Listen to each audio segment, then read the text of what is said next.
gospel says, if you love me, you will keep my commandments, and I will ask the Father, and he will send you the advocate. Okay? So like the groundwork for receiving the Holy Spirit is really keeping the commandments. Okay? If we keep the commandments, God can download all the grace he wants to give us. So in a book called Habits of the Heart, Robert Bella describes one person who named her religion after herself. Sheila Larson is a young nurse who describes her religion as Sheilaism. She says, I believe in God. I'm not a religious fanatic. I can't remember the last time I went to church. My faith has carried me a long way. It's Sheilaism, just my own little voice. Sheila's faith has some tenets beyond belief in God, though not many. In defining my own Sheilaism, she said, it's just try to love yourself and be gentle with yourself. You know, I guess, take care of each other. I think he would want us to take care of each other. Like many others, Sheila would be willing to endorse few more specific injunctions. Well, Sheilaism is a kind of designer religion. It's something we make up as we go along. It's kind of like be your own pope. Martin Luther said that he left the church in order to get out from under the pope. But he says, when I left the church, I found 100 more popes. Everyone was their own highest authority. In order to keep the commandments, we need an outside voice. We need more than just my own little voice. We need this outside voice of the Pope or the commandments telling us what is best for us. It works in that way in every institution. The family has its rules, like don't lick the fly swatter, don't stick the fork in the electric outlets. Okay? Like we say, are these arbitrary commands of some cruel and tyrannical parent? Well, no, parents only want what's for our good, and so it is with God. So one moral theologian, Monsignor William Smith, calls the Ten Commandments the golden oldies. And we could sum up those 10 commandments by saying the first 3 commandments teach us our obligations toward God, his person, his name, and his day. And the next 7 teach us our obligations toward our neighbor. Respect authority, respect life, respect the act which transmits human life, respect property, and respect the truth. Now, commandment number 9 reinforces number 6. Number 6 is thou shalt not commit adultery. Number 9 is don't even think about number 6. Okay?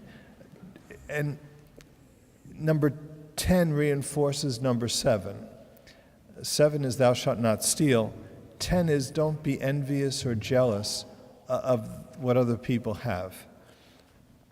Maybe just to kind of expand the commandments a little bit, we might say that the first commandment asks, who do you worship? What do you worship? There's many false gods seeking for our attention, for our acclaim, like pleasure, wealth. Around what do you organize your life? Okay, like having a strange God doesn't mean I have a golden calf in my living room, but it means that I order my life according to something other than God and his will. Like we say, if we order our lives according to the soccer schedule, well, we say soccer is a false god. Okay? And like all of the commandments, all sin have their own false gods. The second commandment is not to take God's name in vain. Well, we would say that God's name is constantly taken in vain. Even the word gosh is a corruption of God's name. If you look it up in an old dictionary, it tells you that. And it means using God's name for no reason. Like one teacher, a student told his teacher, when she was teaching about that commandment. She says, I use God's name, but I don't mean anything by it. Okay? I use God's name, he said, but I don't mean anything by it. Well, that's the definition of using God's name in vain. Okay? To use God's name and not to mean anything by it. Okay? It's good to use God's name in prayer or in teaching other people about God. Okay?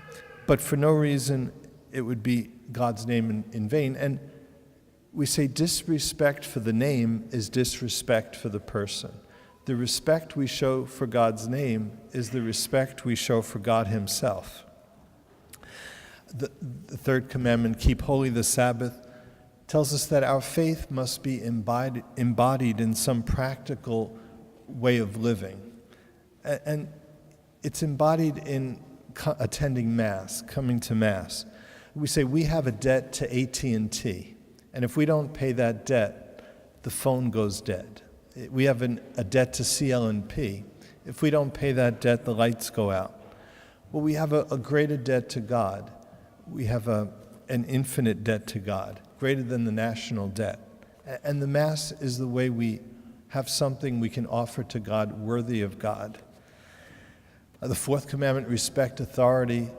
Well, God delegates his authority to the state, to family, and to the church. And so respect for authority is respect for God's authority. The only time we don't respect those in authority is when they tell us to do something contrary to God's authority. When they tell us to do something wrong, we follow the higher authority, which is God. The fifth commandment, thou shalt not kill, it's actually a poor translation of the Hebrew. The Hebrew is thou shalt not murder. And murder is always the taking of an innocent human life. Like there are times when we can take a human life in self-defense, capital punishment, just war, but never an innocent human life. Even things like abortion, stem cell research are present-day attacks on the fifth commandment. Like one person said, an embryo is not a science project. Okay? An embryo is a person, a human person. And then the sixth commandment is, the sixth commandment is the one the world would like to press the delete button on. But we say the commandments are not multiple choice. Either all of them are true or none of them are true.